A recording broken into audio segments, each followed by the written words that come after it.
Hello, good morning, good evening, depending where you are in the world. Welcome. We are starting a conversation about direct-to-consumer, using the term DTC, which defines the direct relationship between service, content owners, and consumers and viewers. That relationship is very critical for the success of incumbent and new streaming services. Consumers have been voting with their wallets and with their eyeballs. They want to see the content that they want on demand, and the market seems to have an insatiable appetite for content. We're all seeing double and triple digit growth, and it's no surprise to industry insiders that content is king. But the question is, what else does it take to be successful? So we've convened a panel from three companies who are at the cutting edge of direct-to-consumer, from AWS, Cognizant, and Gracenote, which is a Nielsen company. Many services have already launched, and more will follow.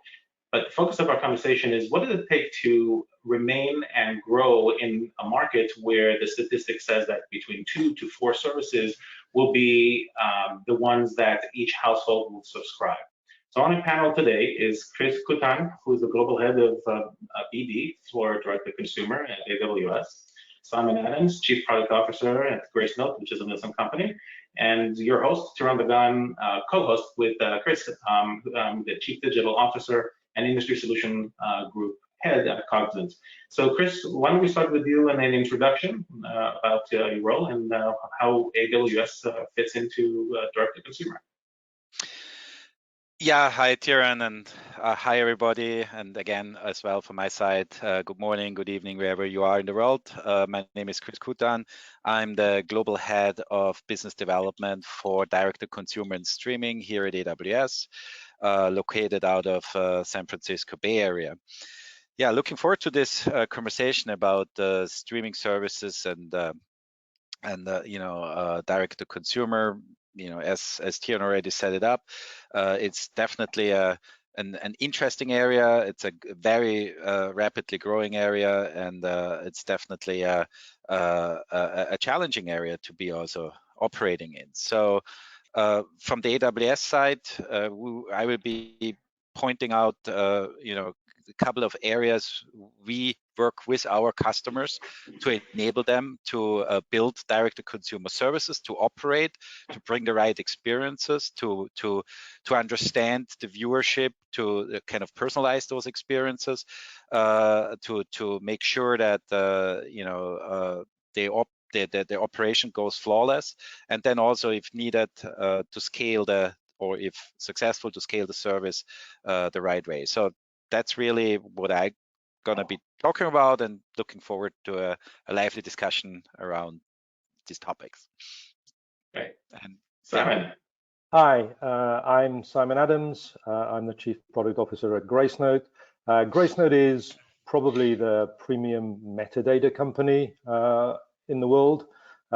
We provide information on the what people are engaging with. So the piece of content, be that video, be that music, be that sports. And we power most of the user interfaces that people use to discover their content today. So obviously, direct to consumer, the explosion of streaming is very high on our priority list. We work with a number of the major streamers to help improve their personalization. And so really looking forward to the discussion today. I'll go as well. As the CDO and head of industry solutions of Cognizant, Cognizant is a system integrator and a technology powerhouse of capabilities in strategy consulting for media and many other industries, AI analytics, managed services, BPO. But really, when it comes to direct-to-consumer streaming services, this is one of what we have singled out as a growth play, big bet in the market, because it's so critical to our customers. And we work with companies such as the companies you have here in front of you today to revolutionize and transform the way that content owners and media companies think about their streaming service, and take a fresh look at what it takes to be successful. And before we get started, one of the things that would be helpful for the conversation, we had put together and thought about a framework that would be helpful for the discussion and for folks in the audience who are listening in. If the statistics describing the market are huge. It's the consumption is, as I mentioned in the beginning, is insatiable, and subscription growth is extremely high. And this is a view that's both a global view, and North America is where some of the innovation really comes out of. The global revenue, as media companies are shifting from linear, and have already shifted many of their revenue streams from linear to digital, but viewership and consumption is definitely leverages direct-to-consumer as a key capability. When you think about direct-to-consumer, one of the things that is important to call out is that there are aspects of direct-to-consumer that don't necessarily get associated with a streaming service, such as the content that gets streamed as part of a second screen, or an OTT provider who has arrangements with content owners, and all of the fashion and ways that consumers can get access to their content have the same critical challenges to create sustainable growth. A way to look at this is it's a complex ecosystem that relies on four very key tenets. It is that in order to succeed, you have to rely on advanced data strategies, because data is a strategic asset. It's knowing your audience, it's knowing your advertisers and brands who bring revenue to your service, understanding how your service performance. And we're going to touch on the many different ways that data comes into play. Simon will be able to share how the data, for instance, the understanding of the assets and the content plays very strategically into the experiences and the monetization. The media distribution, from our perspective, represents the end-to-end of media distribution, which means the production and procurement of content, the storage and retrieval, and the distribution through digital channels. And when you think about the emergence of the DNOC and the need to monitor how your media gets distributed and received at the edge on end user devices, and the experiences which traverse both the physical experiences, what it feels like to interact with an interface and make it nice and streamlined, but also the experiences related to the service. What does it feel like to get onboarded to the service, and what happens when I have a problem or a challenge? And just as an example, we'll switch, just as an example, all of these which have to drive increased revenue stream bring about points that are not necessarily inherent in the thinking of a traditional content owner. If you have not been in a direct relationship with the consumer, you may have not had to respond to a flood of calls of people asking for support for a service that they're paying, because that was the job for your distributor or for instance, MVPD. So we look at this as an end-to-end game with a lot of components that traverse the plan, create, distribute, engage, and grow your service, and a series of categories that you must perfect in order to make sure that you've thought through. There's a codependency that's many times is an afterthought, and none of these are a surprise. This is the reference framework that Cognizant has for DTC. None of this is new, but when you take a step back and you think about the interdependency between thinking of your rights, right position, rights management for distribution, and you think about international growth, all of a sudden, in the context of a streaming service, there are questions such as, how do I design rights clearance at the edge, or in obviously at the source of your content distribution, and how do I make sure that I'm optimizing the monetization of secure rights? And that's just one example, and we'll cover several others. We'll keep this slide up because it can help connect between those areas that we need to be thinking about as content owners. So let me start with you, Chris. I wanted to ask you, when you think about the ecosystem that a content owner plays, how do you what are you seeing in the market with your customers in the way that they build resiliency into each of these capabilities in the service? And what are the typical challenges or shortcomings that you see? One of the key requirements, obviously, is that the services are reliable, robust, scalable at any scale, as we have seen in the last, I mean, over the last 18 months, but definitely already before that. Some of these services can scale very rapidly, especially if there's obviously when there's a success in the marketplace, and even scale to a degree as that might even be surprising to a degree. So you want to be prepared for that. So the services powering these kind of offerings need to be scalable on the one side and robust running. On the other side, they need to be also scalable into kind of a global landscape, right? So we see a lot of interest and demand to scale into new regions, into new global areas, and to kind of see an opportunity and leverage the opportunity and scale into it.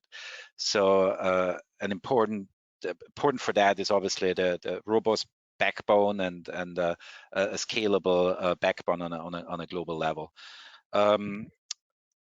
Other side, I have to say, another key thing here is already want to bring this in, as maybe not fully when it comes to robust, but in general, the services need to be iterating and providing innovation to, you see the opportunity, you scale there, but you also want to use innovation to capture it the right way, right? So services need to definitely be supporting that, and the pace of the innovation that these services can enable need to be there. So that's I just want to mention that in that aspect as well.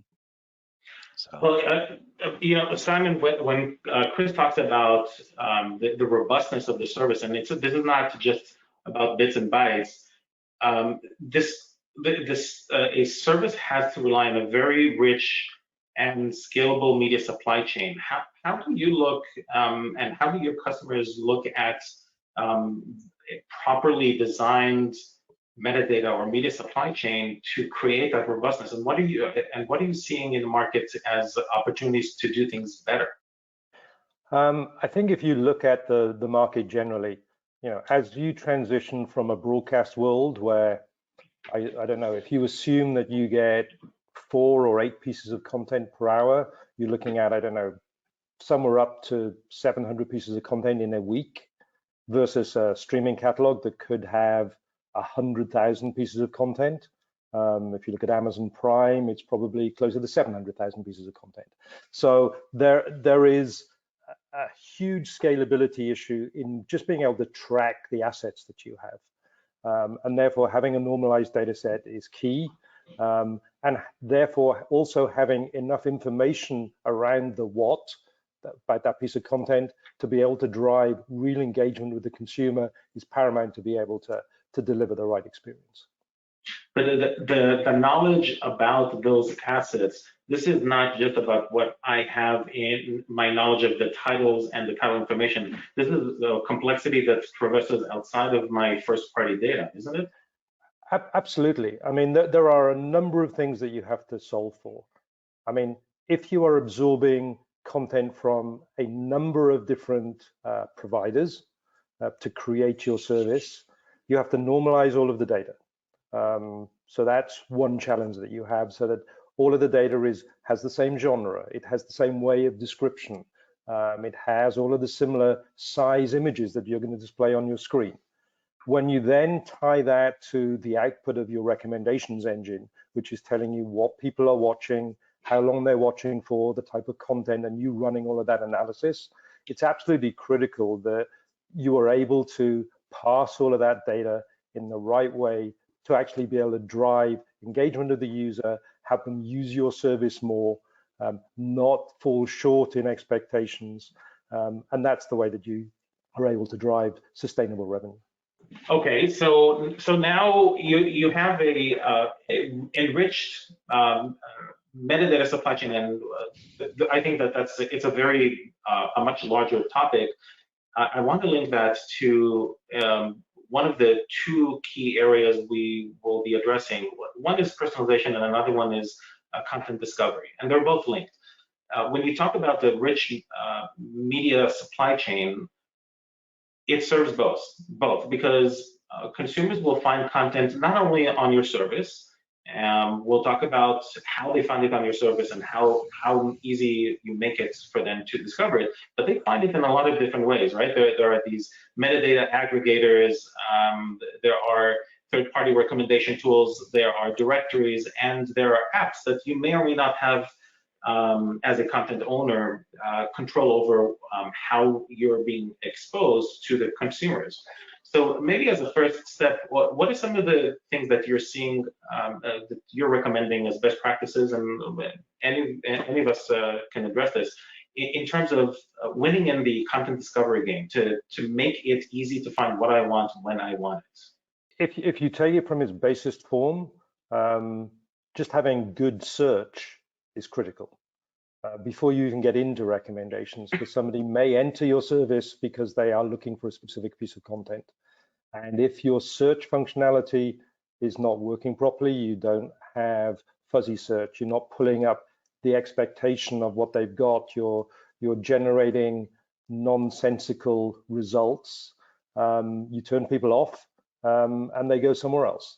So I think critical from the first part is that you can find the content.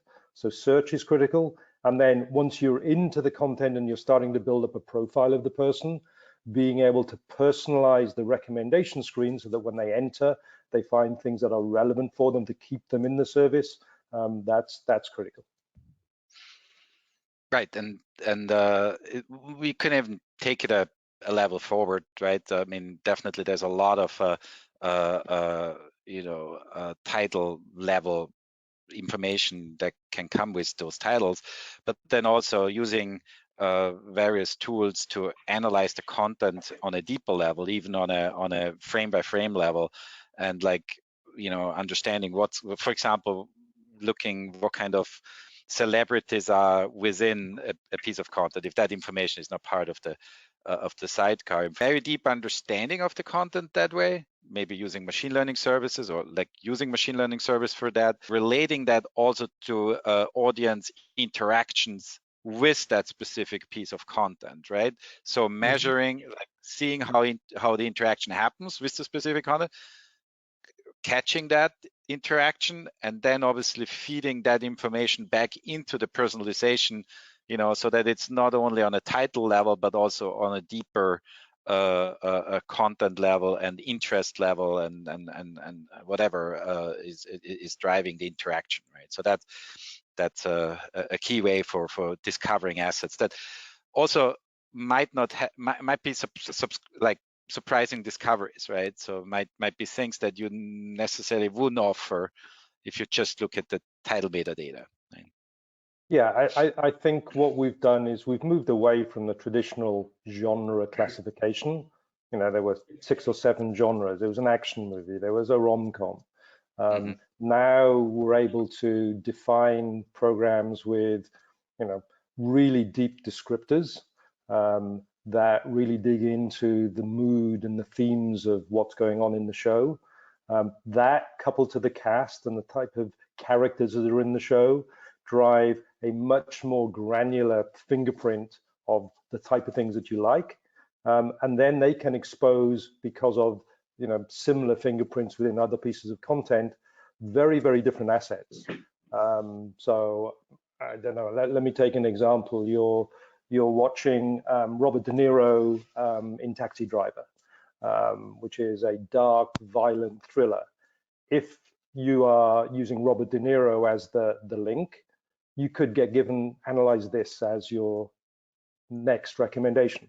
Whereas actually, I don't know, something like American Psycho may be a better link for you. And so being able to understand those sorts of things from analyzing the data, as Chris said, and looking at what is happening in the videos that you're watching and the moods and the themes involved is a good way of driving things forward.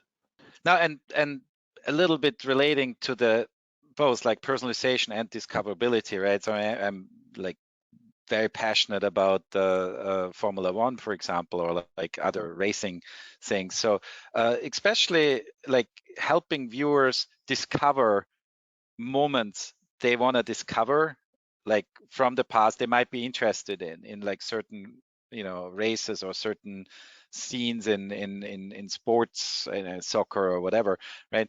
And then kind of serving them up has been, especially also unfortunately during the last 18 months when there isn't maybe not as much content being created. I know I'm very generic now, but like kind of going back into archives and resurfacing this content based on viewer tastes, but also like discoverability of content is absolutely key. But the supply chain is key because you need to have that information, right?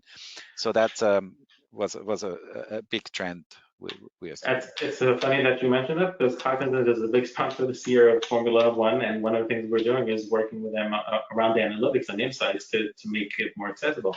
But one of the things that we notice is that there is a misconception that this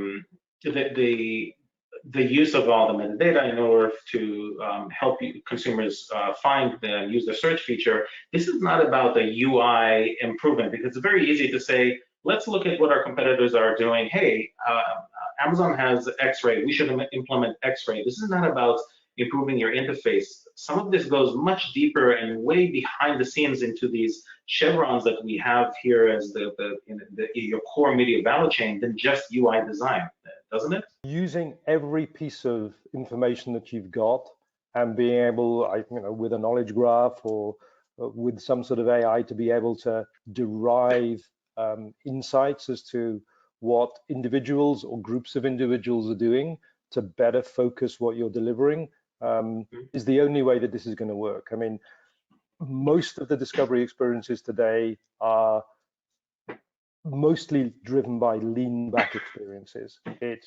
They provide you with a window to pick stuff from. They're not really geared to you looking for content. So cross-content search is a challenge. And also, Friday night, you may not know what you want to watch, and you may not want to watch the stuff that you normally want to watch. So having something that's more of a lean forward experience and solving the, hey, I just want to be amused this evening, or I want to be frightened, or I want to be shocked.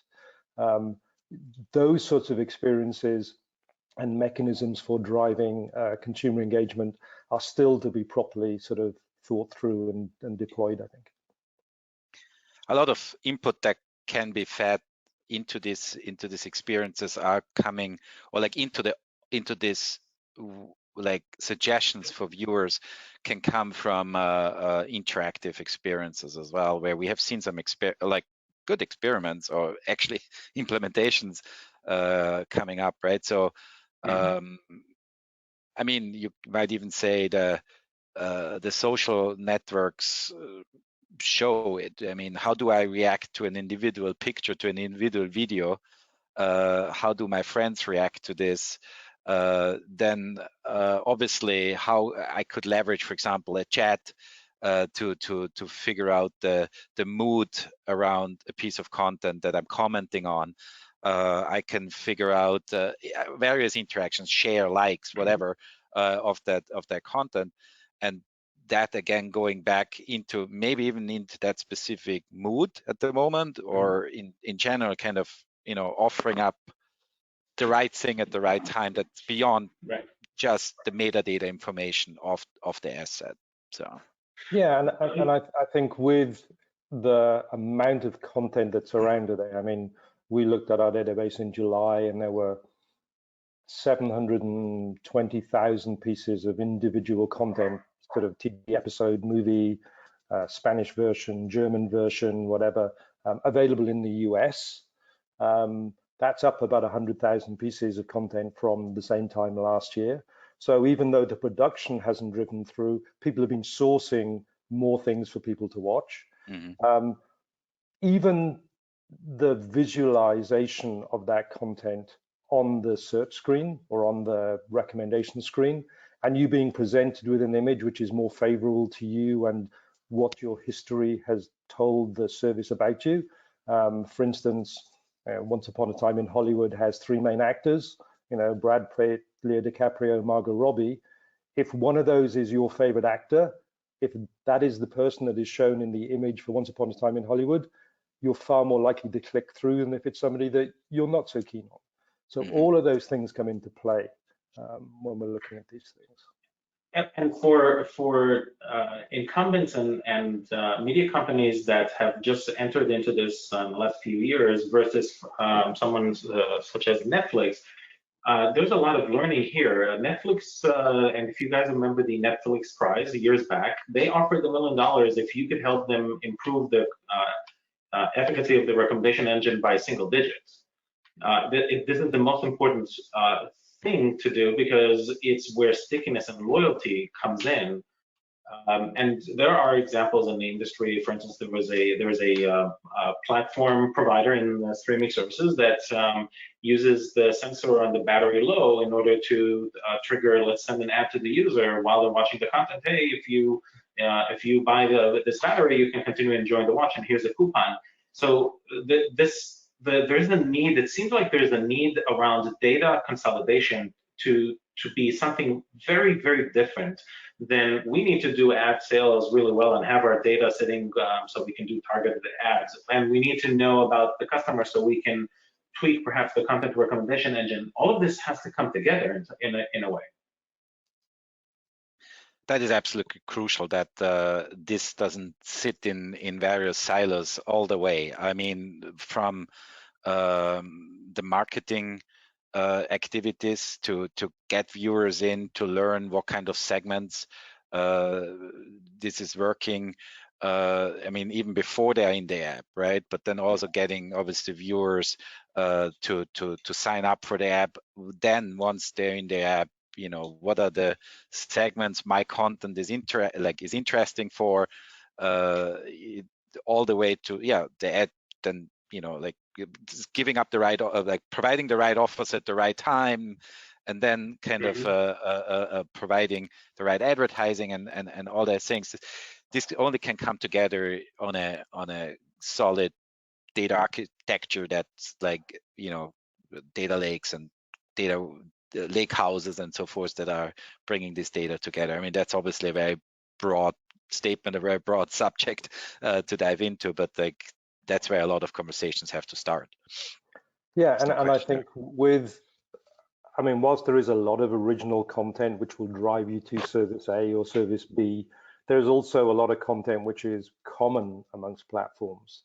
You can get the same movie on a number of platforms.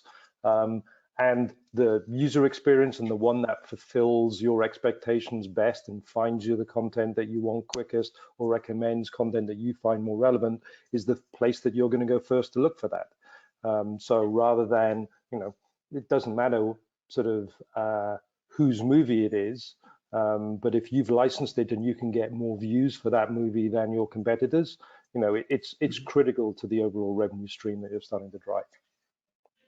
Well, even understanding how that content then performs, if it's across multiple services that you distributed, in addition to this being a data challenge, that is a struggle for many of the firms in the industry.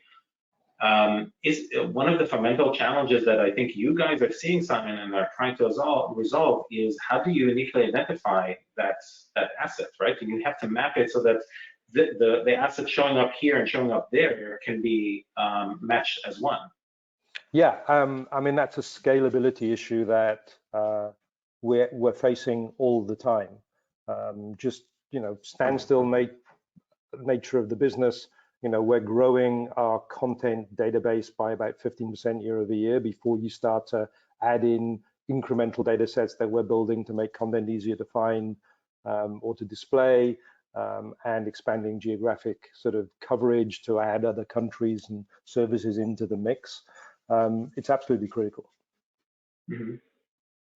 And Chris, how do you see your customers leveraging AI's services around analytics and some of the new emerging services that you guys have built over the years? What are the smart things that people are doing, or what are the things that they have not taken advantage of to enrich, connect the data, and implement better recommendation engines or search experiences? I mean, obviously there is a lot of interest and a lot of experience already around using AI ML services for recommenders and so forth. That's definitely an area. There's services there. They're like managed services that can get customers started relatively fast on these services, but they can also build very tailored solutions around that for sure. But then also what we see a lot is predictive segmentation. We see a lot around, when it comes to like the user base now, right? The user profiles and so on. Predictive segmentation. So if I show this offering or like this, what would be the next action? But then also next best action models. Also engagement, like what would be the right thing to offer a person who is about to potentially churning. What would be the right, okay, it's Friday night, what would be the right offer of like, or selection of movies or whatever he or she would be watching.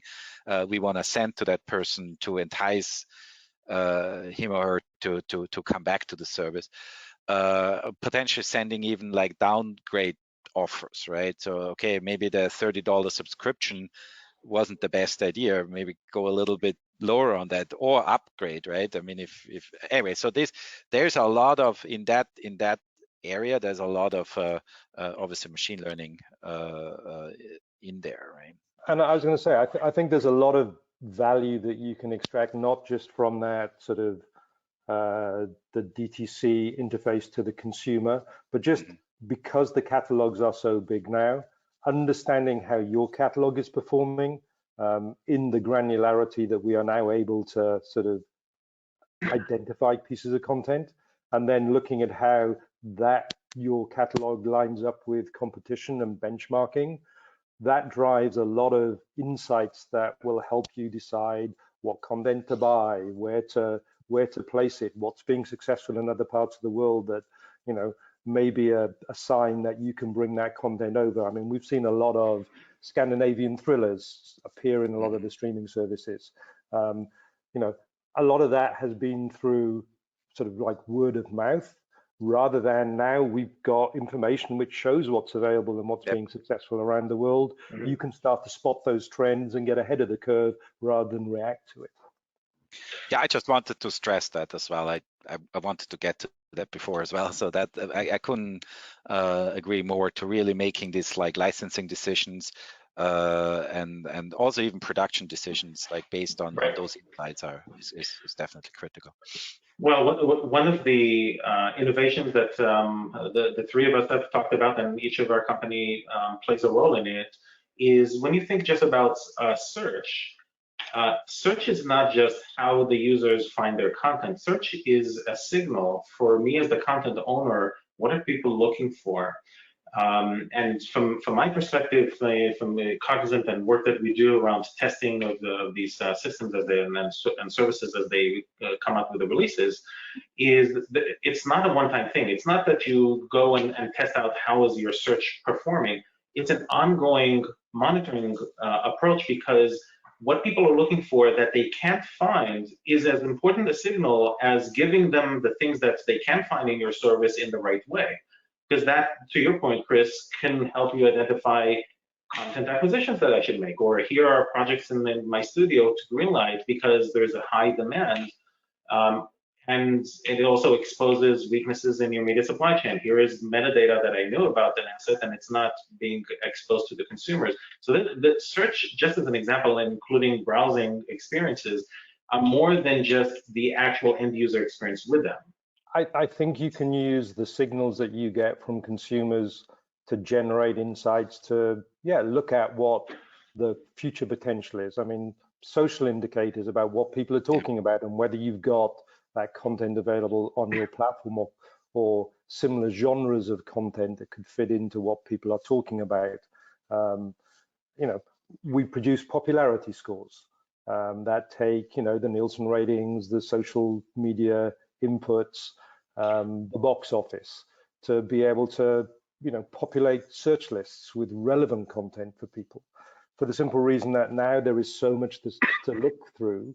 You know, if your recommendation is you want a, I don't know, a Tom Cruise movie, which one of the 20 or 25 Tom Cruise movies do you put on the 6 images that you can get on your main screen?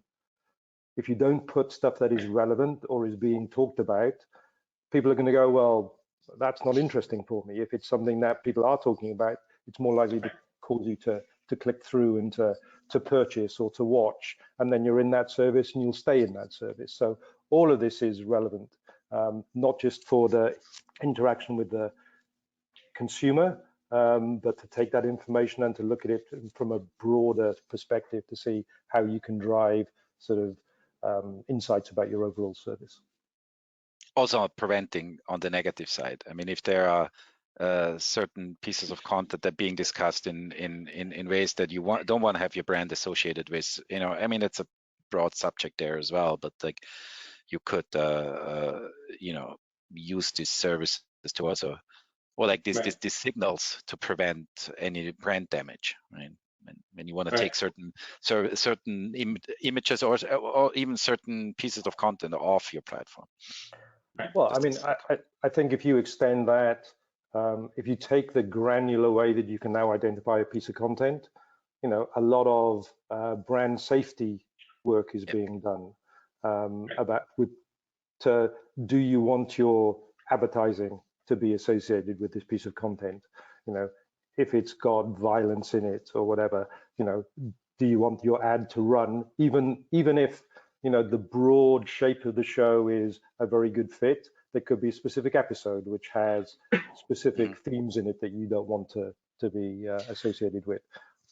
Yeah, so that context-aware advertising is a big theme, especially also with the growth of connected television, where and the demise of cookies, right? Or where you don't know exactly who is watching it and so forth. So you wanna hit the context of the movie, and then obviously or like the piece of content. Then you obviously wanna, as you just said, avoid brand issues.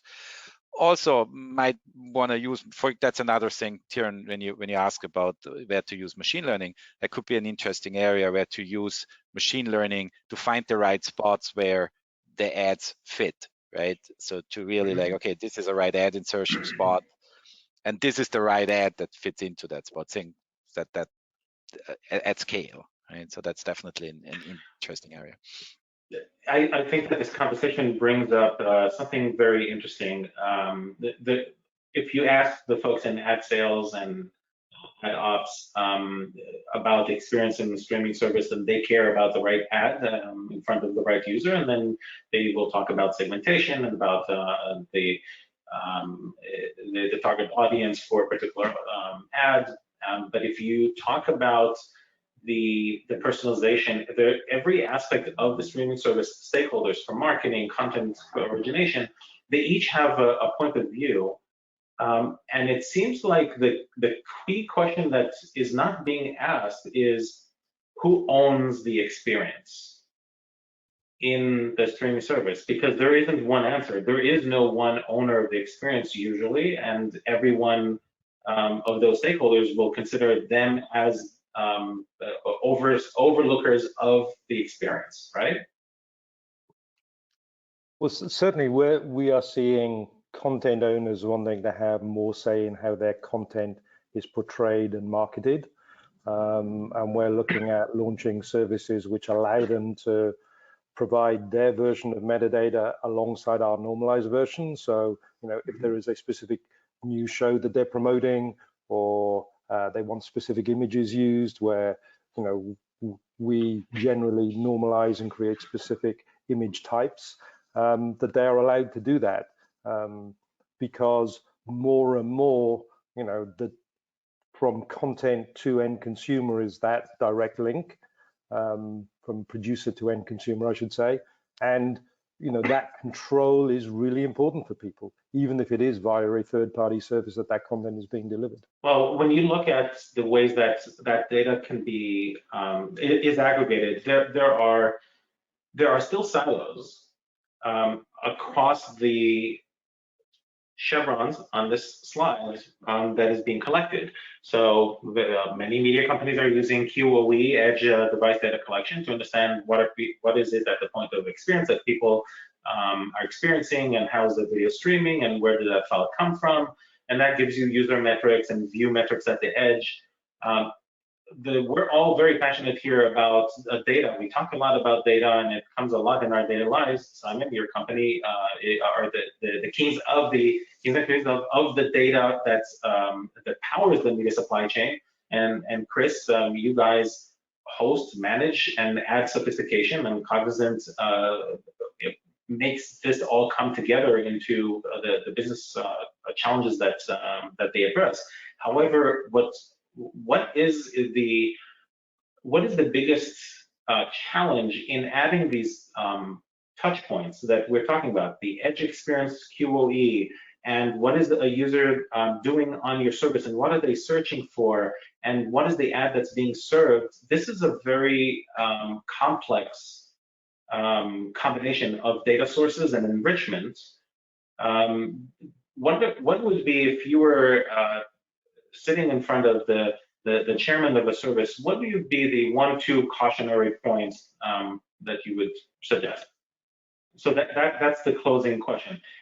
What are your cautionary notes for service design to think about data strategically? I would say that the key thing is to start simple, not try to build everything in, and progressively learn and launch incremental capabilities and add those into the overall insights and big data analysis that you're doing, so that you continually improve the service. I don't think anybody is going to get it right first time out, and therefore, if you hit the big things first, keeping search simple, keeping recommendations fairly straightforward, keeping the interface intuitive, and then you can start to add the more complex features once people are used to it, and once you've got learning about what is working and what is not. Chris?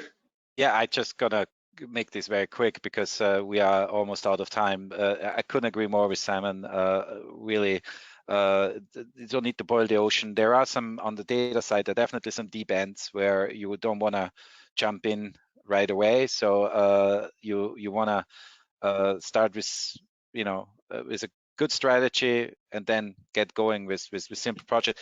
Very often we see personalization, for example, as a good starting point, where you can make relatively quick impacts in like click-through rates and so forth, as an example. But yeah, get going and think it through and get going. I'll make mine very quick. Take a step back. You've launched your service. Make sure that you've thought through all of those lines on that chevron. What is the interdependencies? And ask yourself, did I think about how data traverses each one of those core capabilities into my service? Thank you very much. It's been a pleasure. Great conversation, and looking forward to have more. Thank you both. I've enjoyed it. Thanks.